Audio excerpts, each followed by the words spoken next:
Alhamdulillah, alhamdulillahilladzi amarana bit-ta'ati wal iman wa nahana 'anil fusuqi wal 'isyan wa basyarana bil maghfirati wal jinan wa hadzarana minal 'adzabi wan niran.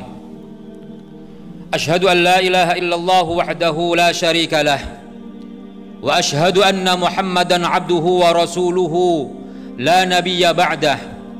Allahumma salli wa sallim wa barik ala nabiyyil mustafa Muhammadin sallallahu alaihi wasallam wa ala alihi wa ashabihi wa man da'a bi da'watihi ila yaumiddin. Amma ba'd. Ayyuhal muslimun, usikum wa iyaya bi taqwallahi faqad fazal muttaqun. Ya ayyuhalladzina amanu taqullaha haqqa tuqatih wa la tamutunna illa wa antum muslimun. Wa qala Rasulullah sallallahu alaihi wasallam, ittaqillaha haitsu ma kunta wa atbi'i sayyi'atal hasanata tamhuha wa khaliqin nasa bi khuluqin hasanin. Ma'asyiral muslimin, sidang Jumat yang dimuliakan Allah, pada kesempatan yang berbahagia dan mulia ini, marilah kita terus berusaha untuk meningkatkan kualitas iman dan takwa kita kepada Allah Subhanahu wa taala. Yang dengan takwa ini, maka kita akan dapat menghadapi kehidupan kita di dunia penuh dengan solusi, dan saat nanti kita berada di akhirat, maka kita dijanjikan oleh Allah Subhanahu wa taala berupa surga.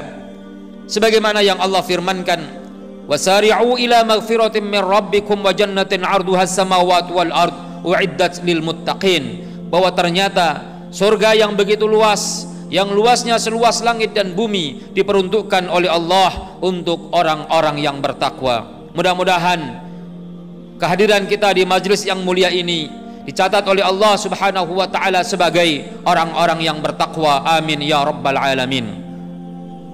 Saya diberikan amanah untuk menyampaikan khutbah dengan tema etos kerja.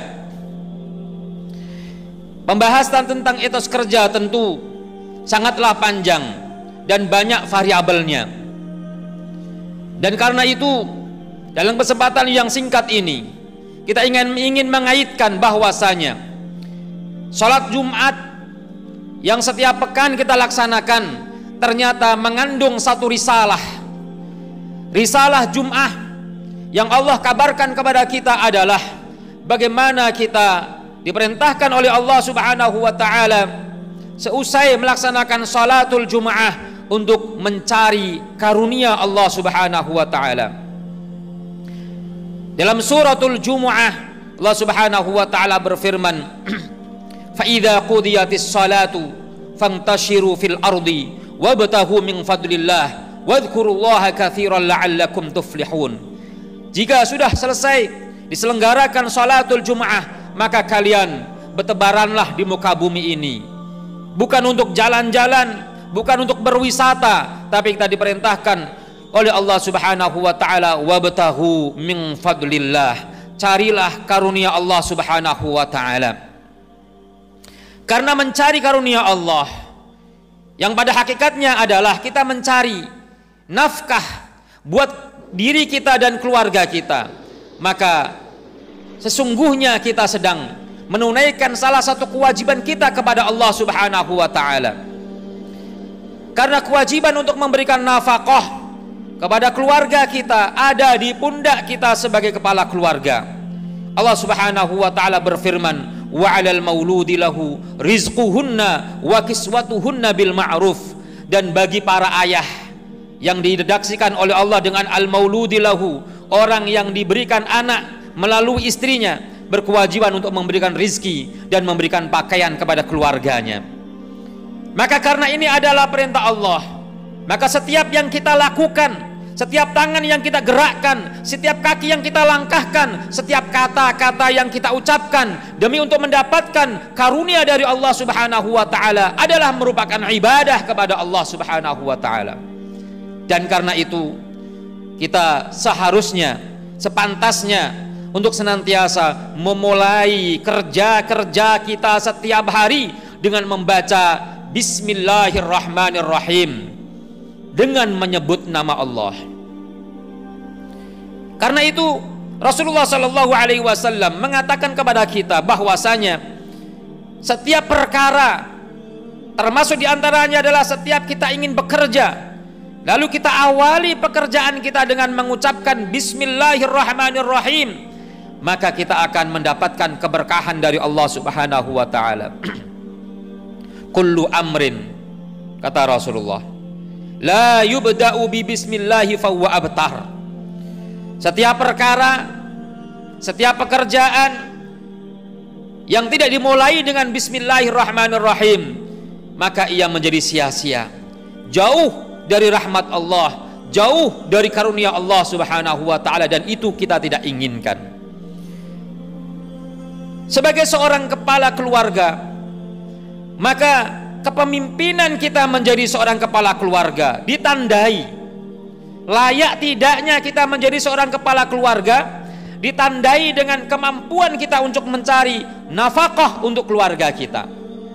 Karena itu Allah Subhanahu wa Ta'ala berfirman, ar-rijalu qawwamuna 'alan nisa bima faddalallahu ba'dahum 'ala ba'din wa bima anfaqu. Bahwa seorang laki-laki yang menjadi pemimpin bagi seorang wanita disebabkan karena laki-laki memilih kelebihan, dan karena laki-laki mendapatkan kewajiban dari Allah Subhanahu wa Ta'ala wa bima anfaqu, yaitu memberikan nafkah kepada keluarganya.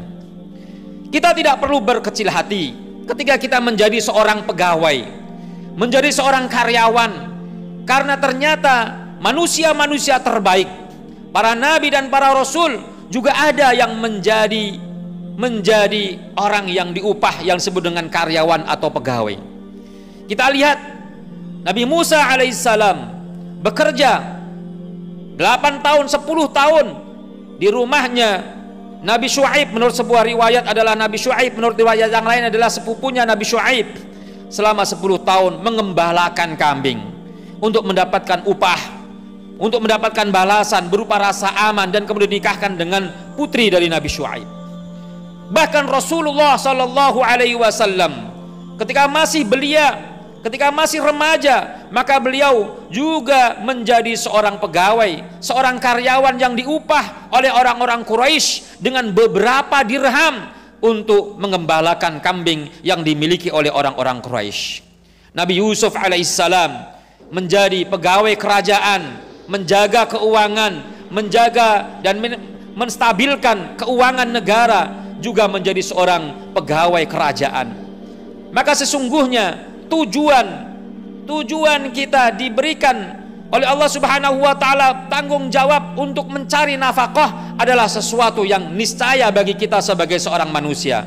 Apa yang kita lakukan, apakah berupa usaha sendiri, berupa berdagang, ataukah menjadi karyawan, itu adalah tidak ada masalah, dan tidak ada masalah bagi kita sebagai seorang mukmin, karena telah dicontohkan ada orang-orang mulia yang juga menjadi karyawan dan pegawai bagi orang lain. Hadirin ma'asyiral muslimin hafizakumullah. Lalu apa yang kemudian kita siapkan menjadi seorang karyawan, menjadi seorang pegawai? Yang pertama adalah kita harus memiliki kekuatan fisik, memiliki fisik yang kuat. Karena itu adalah satu dari dua hal yang diinginkan oleh Nabi Syuaib untuk memperkerjakan Nabi Musa. Ketika putrinya mengatakan kepada ayahnya, inna khaira man istajartal qawiyul amin, sesungguhnya orang yang paling berhak, yang paling baik untuk kau jadikan sebagai orang yang kau upah adalah orang yang memiliki sifat amanah dan memiliki sifat kekuatan fisik yang baik. Oleh karenanya, hadirin ma'asyiral muslimin hafizakumullah, seorang mukmin tentu beda dengan orang-orang yang tidak beriman.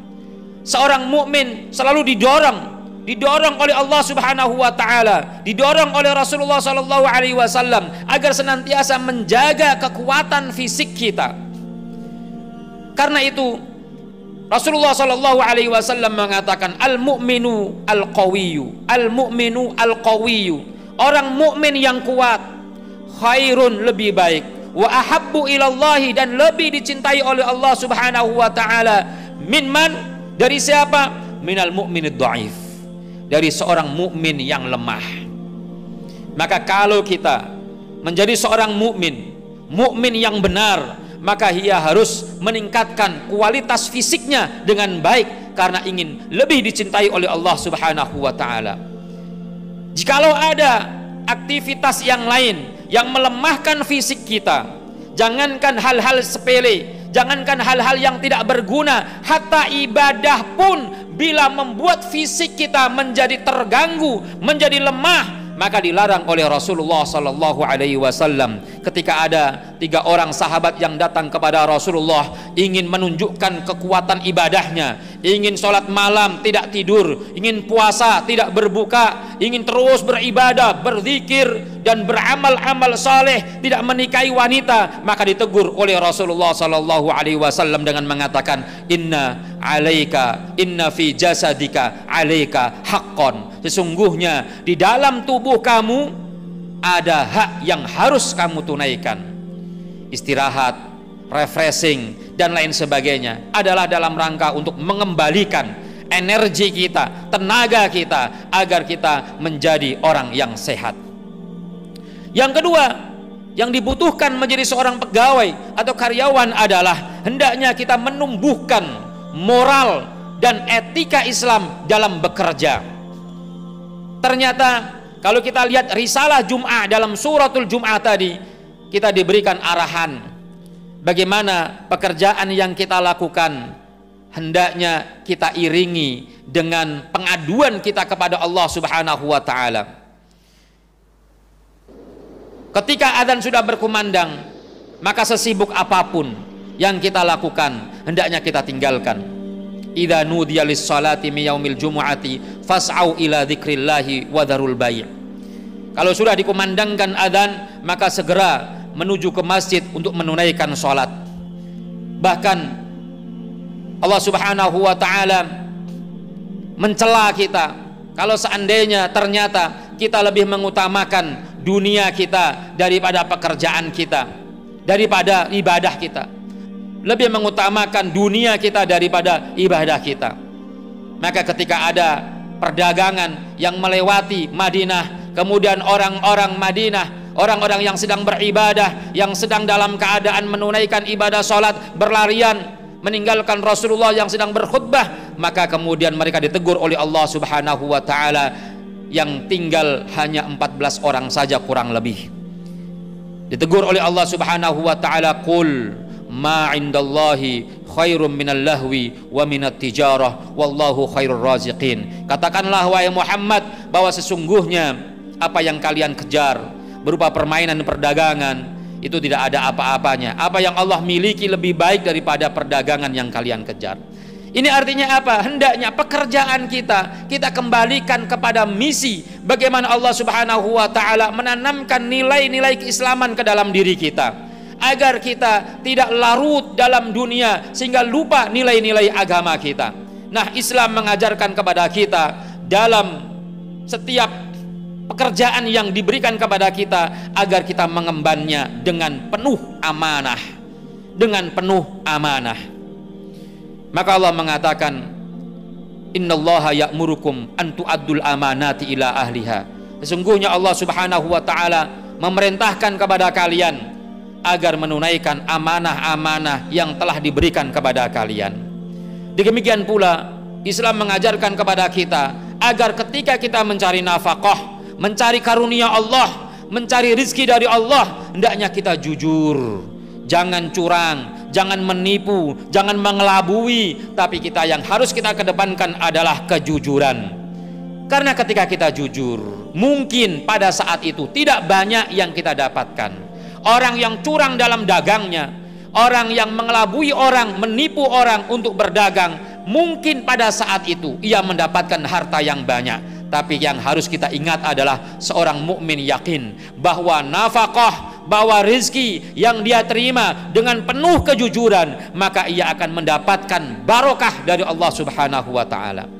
Sebagaimana yang disabdakan oleh Rasulullah sallallahu alaihi wasallam dalam hadis yang diriwayatkan oleh muttafaqun alaih, fa in sadaqa al bay'anu bil khiyari ma lam yatafarraqa. Orang yang penjual dan pembeli diperbolehkan untuk memiliki hak memilih sebelum mereka berpisah dari majelis. Jika keduanya jujur, jika penjual dan pembeli dua-duanya jujur, wabayana, dan menjelaskan kekurangan-kekurangan barang yang diperdagangkan, maka burika lahuma fi bai'ihima, maka keduanya akan diberikan keberkahan oleh Allah Subhanahu wa taala dalam jual belinya.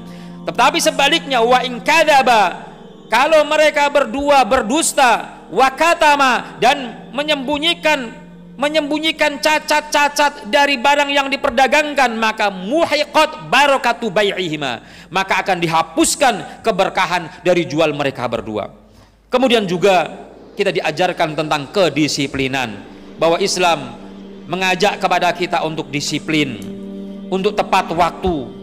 Ketika kita bekerja di pagi hari, maka pada jam yang tepat kita datang, karena ini adalah bagian dari amanah. Dan siapa yang bekerja di pagi-pagi hari, dan memang pekerjaannya adalah di pagi hari, maka Allah Subhanahu wa taala juga akan memberikan keberkahan kepadanya.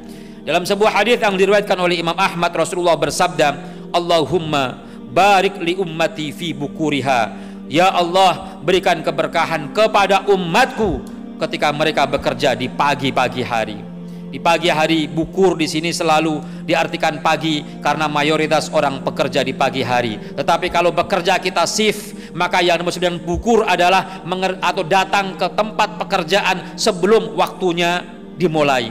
Ini adalah kata mubakir atau kata bukur. Nah, mudah-mudahan dengan khutbah yang singkat ini kita mendapatkan kembali kekuatan kita untuk semangat bekerja, bahwa sesungguhnya pekerjaan kita bukan hanya sekedar mencari rizki, bukan hanya sekedar mencari uang, tapi sesungguhnya kita sedang beribadah kepada Allah, menunaikan perintah-perintah Allah Subhanahu wa taala. Demikian khutbah yang saya sampaikan, mudah-mudahan bermanfaat. Aqulu qouli hadza astaghfirullah li wa lakum wa lisairil muslimin wal muslimat fastaghfiruh innahu huwal ghafurur rahim.